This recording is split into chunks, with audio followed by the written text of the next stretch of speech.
আলাইকুম রহমতুল্লাহ বরাকাতুহ। ভাইরা, রিকারো মিল্লে থেকে সবাইকে সুস্বাগতম। আজকে এই সুন্দর একটি দিনের উপলক্ষে সবাইকে এই এই মিল্লে পাহাড়ি চূড়ায় থেকে ওই যারা নামতেছে, আমরা আজকে ঘুরতে আসছিলাম এই পাঁচকোয়া ছুটি উপলক্ষে।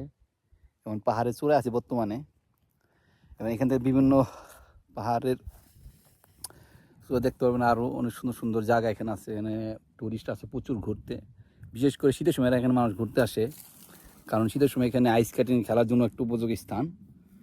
আর সবাই এখানে আসবেন ঘুরতে। আমরা আজকে এই রিস্কিউ টিমের মধ্যে দুজনে আছি এই পাহাড়ে চূড়া উঠতে, আমি আর নাজিম ভাই। ওই জন্য ওখানে করতেছেন। আর এখন আমরা ব্যাক করবো, নিচে নেমে যাব, কারণ আমাদের অন্যান্য টিমের সদস্যরা অপেক্ষা করতেছে আমাদেরকে, কারণ তারা এখানে ওঠার সাহস পায় নাই। দেখতেছেন ভাই বরফ, এই যে বরফ হলো আপনার এখানে জমে রয়েছে, দেখা যায় বরফ। এই এপ্রিল মাস, এখন প্রায় 30 তাপমাত্রা ইতালিতে। এখন তো এখানে বরফ বলে না, মনে করেন কেমন ঠান্ডা এই অঞ্চলটা থাকে। দেখছেন, খুব সুন্দর একটা এলাকা।